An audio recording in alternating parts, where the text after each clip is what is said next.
Hi అండి. చూసారా టమాటాలు నిగనిగలాడిపోతున్నాయి.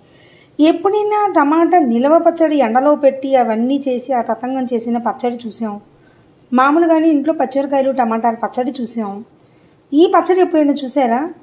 టమాటా ఉడకబెట్టిన పచ్చడి అంటారండి. చిన్నప్పుడు ఏదైనా ఊర్లో వెళ్ళినప్పుడు మా అమ్మాయి చేసి తీసుకెళ్ళేది. మాతో పాటు వచ్చిన వాళ్ళందరూ కూడా చాలా ఇష్టంగా తిని ఎలా చేశారని తెలుసుకుని చేసుకునే వాళ్ళందరూ. సో ఇవాళ ఈ పచ్చడిని అయితే ఎలా చేయాలి ఏంటి అని చూపించేస్తా. వీడియో అయితే స్కిప్ చేయకుండా మొత్తం చూడండి, అప్పుడే మీకు అర్థమవుతుంది ఈ పచ్చడి స్పెషల్ ఏంటో. వచ్చేయండి, ఫస్ట్ వాష్ చేసుకుందాం. సో చక్కగా వాష్ చేసేసుకుని సో ఈ విధంగా అయితే చక్కగా ఇప్పుడు నేను వీడియోలో చూపిస్తున్న విధంగా అయితే సన్న ముక్కలు అక్కర్లేదండి, కొంచెం లేవండి ఈ మాత్రం సైజు, ఈ సైజులో ముక్కలు అన్నీ కోసేసుకున్నాం. మరీ సన్నగా అక్కర్లేదు. ఈ పైన ముచ్చికైతే తీసేద్దామండి. ఈ పైన ముచ్చిగా ఇలా ఉండటం వల్ల క్యాన్సర్లు వస్తాయని అంటారు మరి. సో అవి అయితే తీసేద్దాం. ఇలా అన్నీ కూడా ఇలా కోసేసుకోవాలి. ఫస్ట్ ఇదైతే ఎండలో పెట్టాల్సిన అవసరం లేదు. కొత్త ఊరగాయ వేస్తాను చూసారు, అదే టమాటా పచ్చడి, నిలవ పచ్చడి. కొత్త ఊరగాయ అంటే కొత్త పచ్చడి పెడతాం కదా, సమ్మర్ వచ్చిందంటే టమాటా పచ్చళ్ళు అని అవన్నీ పెడుతూ ఉంటాం కదా. సో అలా అయితే చేసుకోక్కర్లేదు. ఇలా జాబ్ హోల్డర్స్ వాళ్ళు ఉంటారు కదా, అలా టైం దొరకని వాళ్ళు ఈ విధంగా చేసుకుంటే 1 వీక్ వరకు నిల్వ ఉంటుందండి. చపాతీలోకి బాగుంటుంది, పూరీలోకి బాగుంటుంది, కూరలా తినచ్చు, పచ్చళ్ళలా తినచ్చు, అన్ని రకాలుగా యూజ్ అవుతుంది. దీంట్లో పొడిని కలుపుకుని కూడా తింటాం మేము. ఉప్మా చేసుకున్నాం అనుకోండి, దాంట్లో పొడిని కలుపుకొని నెయ్యి వేసుకుని అలా అన్ని రకాలుగా కూడా ఇది బాగుంటుందండి. ఒకసారి అయితే స్కిప్ చేయకుండా ఫుల్ వీడియో చూడండి, చాలా బాగుంటుంది. మీరే అంటారు చాలా బాగుందండి అని. సో నా వీడియో అయితే ఫస్ట్ టైం చూసిన వాళ్ళు లైక్ చేసి షేర్ చేయండి, మీ సపోర్ట్ అయితే నాకు కావాలి. ఆల్మోస్ట్ ఫాలోవర్స్ అయితే చక్కగా పెరుగుతున్నారండి. ఇవి కూడా పెరిగితే ఇంకా నాకు చాలా హ్యాపీ అనమాట. చక్కగా అయిపోయినాయండి ముక్కలు నిగనిగలాడుతూ. ఈ సైజు ముక్కలు కోసుకున్నా పర్లేదండి. ఇప్పుడు ఇలా ఫ్రెష్ కోసుకున్నాం కదా, ఇప్పుడు ఏం చేయాలో చూపించేస్తాను. సో గిన్నె అయితే తీసుకున్నా, దీంట్లో ఎటువంటి ఆయిల్ అయితే వేయలేదు. ఈ ముక్కలన్నీ చక్కగా దీంట్లో వేసేసుకుందాము. ఫ్రెష్గా ముక్కలన్నీ వేసేసుకుని ఇట్లా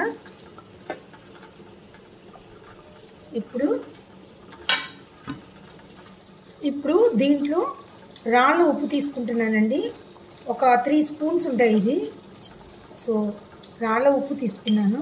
అలానే 1/2 చెంచా పసుపు, అలానే ఒక 25 గ్రామ్స్ చింతపండు తీసుకున్నాను అరకిలో టమాటాలకి. సో కొంచెం బెల్లం, చూసారు ఎంత క్వాంటిటీ తీసుకున్నాను. ఇవన్నీ వేసుకుని ఇప్పుడు పొయ్యి ముట్టించాలి. పొయ్యి ముట్టించి కొంచెం మీడియం సెగలో పెట్టి మూత పెట్టేయాలి. ఈ విధంగా మూత పెట్టేద్దాం. ఒక 5 మినిట్స్ 10 మినిట్స్ ఆగి మళ్ళీ ఓపెన్ చేసి చూద్దాం. ఒకసారి ఇది తీసుకుందాం. చూసారా చక్కగా ఉడుకు పడుతుంది. ఇలా అండి ఒకసారి కలపెట్టేసుకుని మళ్ళీ మూత పెట్టుకుందాం. అది బాగా ముక్క కనపడకుండా ఉడకాలి. ఈ ప్రాసెస్సే అంతండి. మళ్ళీ ఒకసారి మూత పెట్టేసుకుందాం, అది బాగా మెత్తగా ఉడికేంత వరకు. ఓకేనా? ఒక్కసారి ఓపెన్ చేసి చూద్దాము. సగం పైన ఉడుకు పెట్టిందండి. ఇంక ఇప్పుడు మూత పెట్టక్కర్లేదు, ఆ వాటర్ అంతా పోయేంత వరకు ఉడికించుకోవాలి. ఇందాక దీన్ని రాళ్ళుప్పు తీసుకున్నాం కదా, ఇప్పుడు దీంతో రెండు తీసుకోవాలన్నమాట. కారం 1కి 2 కదా, అంటే ఉప్పు కంటే కారం ఎక్కువ ఉండాలి ఎప్పుడైనా. సో అలా వేసుకుని ఒక్కసారి మళ్ళీ చక్కగా కలపెట్టుకుందాము. చూసారు కదా, ఇప్పుడు వాటర్ అంతా పోయేంత వరకు మగ్గనిద్దాం బాగా. తర్వాత ఏం చేయాలనేది నేను చూపిస్తా. వీడియో అయితే స్కిప్ చేయకండి, చాలా టేస్టీగా ఉంటుందండి. స్కిప్ చేయకుండా చూస్తే అర్థమవుతుంది. ఒక్కసారి అయితే మూత తీసుకుందాము. కొంచెం అడుగు అంటిద్దండి, టెన్షన్ అక్కర్లే దానికి, ఎందుకంటే ముక్క కనపడకుండా ఉడకాలి కదా. సో చూసారా లైట్గా ఇప్పుడు అడుగంటుతుంది. ఇంకా తగ్గించుకున్నాను నేను. ఇప్పుడు ఇంకా ఉడకాలండి. ఇప్పుడైతే దీంట్లోకి మనము ఇంగువతో ఆయిల్లో ఇంగు వేసి నేను చూపిస్తానండి ఏం చేయాలనేది. ఉడకనిండి, అట్లా ఎంత ఉడికితే అంత టేస్ట్. సో ఇప్పుడు పొయ్యి మీద అయితే ఈ బాండి పెట్టేసుకున్నాను. సో దీంట్లో అయితే ఆవాలు, ఎండుమిరపకాయలు, ఆవాలు కూడా కొంచెం వేసాను ఎందుకంటే అరకిలోనే కదా. సో కొద్ది జీలకర్ర, మెంతులు కొంచెమే తీసుకున్నా చూసారు కదా. ఎటువంటి కరివేపాకులు ఏమీ వేయట్లేదు. ఇది కొంచెం వేగాక అరకిలోకి ఆ మాత్రం నూనె పట్టిద్దండి, 4 గరిటెల నూనె. సో ఇంగువ అయితే ఎక్కువే పట్టిద్ది. చూసారా, ఇంగువ మాడకముందే దీంట్లో మొత్తం పోసేసుకున్నాను. ఇంకొకసారి కలపెడదాము. అసలు జర్నీస్లోకి అయితే కూరల, పచ్చళ్ళ, అలానే చపాతీలోకి అద్దుకోవడానికి అన్నిట్లోకి బాగుంటుంది. సో ఈ ఆయిల్ అంతా పైకి వచ్చేంత వరకు మనం మళ్ళీ అలా ఉడకబెట్టుకుంటూనే ఉండాలి. ఆల్మోస్ట్ మనకి ముక్క ఎక్కడ కనబడట్లేదు, చూసారో లేదో, బాగా మగ్గిపోయింది. అడుగంటలేదు చూసారా. మనం అడుగు అంటున్నట్టుంటే అమ్మటే తీసేసుకుంటే సరిపోద్దండి. సో ఇంకొక 5 మినిట్స్.